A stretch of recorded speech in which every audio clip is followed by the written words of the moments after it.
అందరికీ నమస్కారం. Natural star Nani నటించబోతున్న cinema, అలానే రాబోతున్న సినిమా 'పారడైస్' మూవీలో మంచు మోహన్ బాబు గారు ఒక రోల్ అయితే చేయబోతున్నారు. అయితే ఈ రోల్కి అక్షరాల 5 కోట్లు తీసుకున్నట్టు కూడా తెలుస్తుంది. సో ఈ అంశం మీద ఒకసారి వివరం తీసుకునే ప్రయత్నం చేద్దాం. ప్రస్తుతం మనతో జర్నలిస్ట్ జగదేవ్ గారు ఉన్నారు. వెల్కమ్ చెప్దాం. Hello sir. Hi Zakir. Sir, ఇప్పుడు మోహన్ బాబు గారికి 5 కోట్లు అంటే ఒక క్యారెక్టర్ కోసం అని, ఇప్పుడు ఒకవేళ హీరోగా చేసిన 5 కోట్లు ఇస్తారంటారా sir?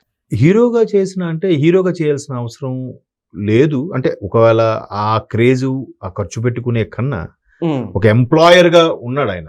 Lakshmi Prasanna pictures banner మీద నాకు తెలిసి దగ్గర దగ్గర 50 సినిమాలు ఎన్నో ప్రొడ్యూస్ చేసిన సందర్భాలు ఉన్నాయి. ఈ నేపథ్యంలో ఇంతవరకు ఏ ఆర్టిస్ట్కి కానీ ఏ టెక్నీషియన్ కానీ ఆయన డబ్బులు ఎగ్గొట్టాడు, ఆయన చెక్కులు బౌన్స్ అయ్యానే ఇంతవరకు లేదు. అదొక గొప్ప విషయం.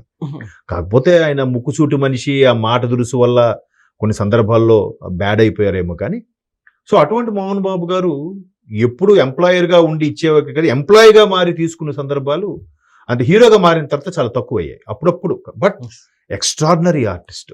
అంటే నిజంగా ఒక సందర్భంలో మోహన్ బాబు గారు ఏమన్నారంటే, రజనీకాంత్ కన్నా నేను గొప్ప ఆర్టిస్ట్ అని ఆయనే ప్రకటించుకున్నారు. బట్ వాస్తవమే.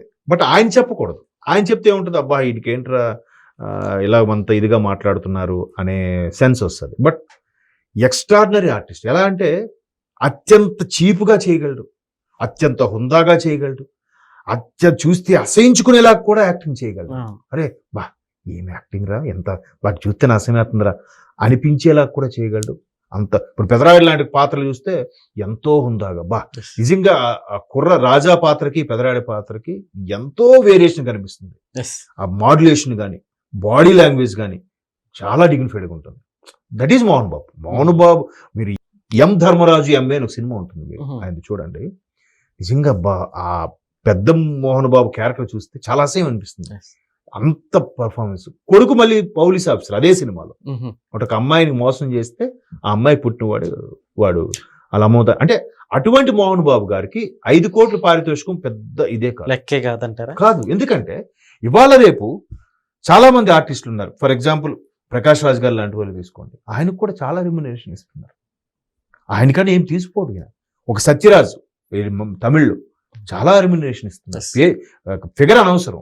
పౌరాణిక గెటప్లు కూడా బాగా సెట్ అవుతాయి. బాగా అంటే అప్పుడు వాళ్ళకి అదే గొప్పతనం అండి. అప్పుడు వాళ్ళు పౌరాణికం వేసినట్టుగా వేయలేరు. ఇప్పుడు వాళ్ళు ఆల్రౌండర్స్ అన్నీ చేశారు. పౌరాణిక ఇప్పుడు రీసెంట్గా కొదంసింహం రిలీజ్ అయిందండి. 30 ఏళ్ళు అయిందంట కొదంసింహం. 4Kలో రిలీజ్ చేశారు. స్వయంగా చిరంజీవి గారు ఏం చెప్పారు ప్రెస్ మీట్లో, నిజంగా అప్పుడే 30 ఏళ్ళు అయిపోయింది ఆ సినిమా వచ్చి, అందులో నాకు బాగా నచ్చిన పాత్ర మోహన్ బాబుది, సుడిగాలి పాత్ర చేశాడు అని చెప్తారు. నిజంగా సుడిగాలి ఎంత కీ పొజిషన్ అంటే మెయిన్ విలన్ కాకపోవచ్చు, కానీ సినిమా ఆద్యంతం ఉంటాడు ఆయన. డింగో డింగు డింగు డింగు అంటుంటాడు. అంటే కొన్ని మ్యానరిజాలు, కొన్ని స్టైల్స్ ఒక మోహన్ బాబుకే సొంతం. అంటే చాలా సినిమాల్లో ఒక సినిమాలో కూలీ అనే సినిమా అనుకుంటా వెంకటేష్ గారి, అందులో ఆయనకి రా పలకదు, లంగారావు అంటుంటాడు రంగారావుకి. అంటే అదొక రకమైన మ్యానరిజం. ఎక్స్ట్రాడినరీ. అంటే నిజంగా చెప్పాలంటే వాళ్ళ అబ్బాయిలు ఫీల్ అవుతారేమో కానీ కొడుకుల కన్నా ఈయన అందగాడు, ఎక్స్ట్రాడినరీ ఆర్టిస్ట్ కూడా. కలెక్షన్ కింగ్, అది డౌట్ లేదు. ఎందుకంటే గొప్ప విషయం ఏంటంటే ఒక సైడ్ క్యారెక్టర్ ఆర్టిస్ట్ గాను ఒక విలన్ గాను చేసి హీరో అయ్యి మళ్ళీ విలన్ గాను సైడ్ క్యారెక్టర్ చేస్తూ మళ్ళీ హీరో అయ్యాడు. ఎన్ని అప్ అండ్ డౌన్, ఎంత ఆ కెరీర్ ఎవరికి లేదు. ఇప్పుడు గోపీచంద్ లాంటి వాళ్ళు ఉన్నారు, విలన్గా చేసి ఫస్ట్ సినిమా ఒకటే హీరో చేసి తర్వాత విలన్గా చేసి హీరో అయ్యారు. మరి హీరోగా కంటిన్యూ చాలా మంది కూడా. బట్ ఈయన అలా కాదు. క్యారెక్టర్ ఆర్టిస్టు, విలను, హీరో, మళ్ళీ క్యారెక్టర్ ఆర్టిస్టు, మళ్ళీ విలను, మళ్ళీ హీరో. అసలు అటువంటి ఆర్టిస్ట్కి ఎంత ఇచ్చినా తప్పులే, నిజంగా చెప్తున్నా. ఎందుకంటే వాళ్ళ పర్ఫార్మెన్స్, ఇప్పుడు బుజ్జిగాడు మేడ్ నుంచి అన్నయ్య ఉంది, ప్రభాస్తో ఎంత బాగా చేశాడు ఆయన. ఎరా ఈడియట్ అని తిడతా ఉంటాడు ఆయన.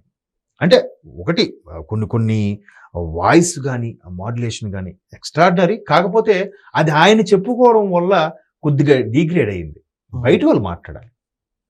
ఇప్పుడు మొన్న ఆయన కూడా ఇండస్ట్రీకి వచ్చి 50 ఏళ్ళు ఎన్నో పూర్తయిన సందర్భంగా రజనీకాంత్ గారు లాంటి ప్రముఖులు కూడా వచ్చారు. ఆయన ఏమన్నాడు, ఆయన స్వయంగా చెప్పాడు, ఎప్పుడు రజనీకాంత్ గారు అలా చెప్పాడు. ఏమన్నాడు, మోహన్ బాబుకు మించిన ఫ్యాన్స్ ఉన్నారు నాకు, ఇండియాలోనే కాదు, ఏషియాలోనే కాదు, వరల్డ్ వైడ్గా నాకు ఫ్యాన్స్ ఉన్నారు. మోహన్ బాబు సినిమాలకు మించి నాకు కలెక్షన్స్ వస్తాయి, మోహన్ బాబుకు మించి నాకు ఫ్యాన్ ఫాలోయింగ్ ఉంది, మోహన్ బాబుకు మించిన నాకు అవార్డ్స్ కూడా వచ్చాయి, కానీ మోహన్ బాబుకు ఉండే స్నేహితులు నాకు లేరు అన్నాడు. అదంత గొప్ప విషయం. అది ఎంత సెంట్రల్ మినిస్టర్ అయినా, ఏ గవర్నర్ అయినా, ఎవరినైనా ఒరే అని అనుకున్న చనువు ఒక మోహన్ బాబుకే ఉంది అని నిజంగా సూపర్ స్టార్ రజనీకాంత్ చెప్పారు. అండ్ మీరు అన్నట్టు 5 కోట్లు రెమ్యునరేషన్ అనుకుందాం, ఇవాళ రేపు సినిమా ఏమి ఎంత అయిపోతుందండి, కాస్టింగ్కే 100 కోట్లు అయిపోతుందా సినిమా. పైగా నాని దసరాతో 100 కోట్ల క్లబ్లో చేరిపోయాడు. దసరాలో ఎలా డీగ్లామరైజర్ ఎలా చేశాడు ఆయన నాని. ఆ సినిమా డైరెక్టర్ ఇప్పుడు మరలా ప్యారడైజ్. అంటే ఒక పాత్ర అనుకుంటే దీనికి ఆయనైతేనే కరెక్టు, అక్షరాలు దింపేస్తాడు అనుకున్నప్పుడే ఆ పాత్ర అనిపిస్తారు. ఇప్పుడు రాజమౌళి గారు ఉన్నారు, యమదొంగలో యముడు క్యారెక్టర్ ఎవరికైనా ఇవ్వచ్చుగా, మోహన్ బాబుకి ఎందుకు ఇచ్చారు? సో మోహన్ బాబు ఆ యముడు గెటప్లో కానీ, ఆ కిరీటం కానీ, రాజస్వం కానీ ఎంత బాగా చేశాడు ఆయన. అసలు ఈవెన్ ఎన్టీఆర్ గారు అఫ్ కోర్స్ ఆల్రౌండర్, ఆయన చేసేస్తాడు అనుకోండి. మోహన్ బాబు ఆహారీ ముందు ఎన్టీఆర్ గారు నువ్వా నేను అన్నట్టు పోటీ పడి చేయాల్సి వచ్చింది. అంటే అట్లా దర్శకుడు రచయిత అలా రాసుకుంటారు. దీనికి ఈ పౌరాణికు సంబంధించి మోహన్ బాబు అయితే ఇప్పుడు జనరేషన్లో కరెక్టు అనుకుంటారు, ఇప్పుడు వాళ్ళకి పెట్టి చేస్తారు. పైగా వీళ్ళందరూ సుకుమార్ స్కూల్ నుంచి వచ్చిన వాళ్ళు, శ్రీకాంత్ ఓడిల కానీ, బుచ్చిబాబు సానేలు. మరి సుకుమార్ స్కూల్ అంటేనే లెక్కల మాస్టర్, లెక్కలు ఎలాగుంటాయి, వాళ్ళు ఆ స్టూడెంట్స్ కూడా అదే వచ్చింది. ఈ పాత్ర అనుకుంటేనే చేస్తారు, ఈ పాత్ర వీడు ఉంటేనే చేస్తారు.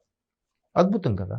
అలాగే కామెడీ కూడా మోహన్ బాబు ఎంత ఇప్పుడు కొన్ని అల్లరిమొగుడు లాంటి సినిమాలు కామెడీ చూస్తే ఎక్స్ట్రాడినరీ. ఇదే అల్లరిమొగుడు తమిళ్లో రజనీకాంత్ గారు చేశారంట, అక్కడ అంతగా ఆయన మెప్పించి లేకపోయారంట, మరి హిట్ అయింది లేదు నాకు తెలియదు కానీ. సో ఇక్కడ తెలుగులో అల్లరిమొగుడు బ్లాక్ బాస్టర్ సినిమా. ఓకే, అంటే అలాగా కామెడీ కానీ, సీరియస్ కానీ. అలాగే ఆయనది ఇంకో నాకు బాగా నచ్చిన సినిమా మోహన్ బాబు గారిది రాయలసీమ రామన్న చౌదరి.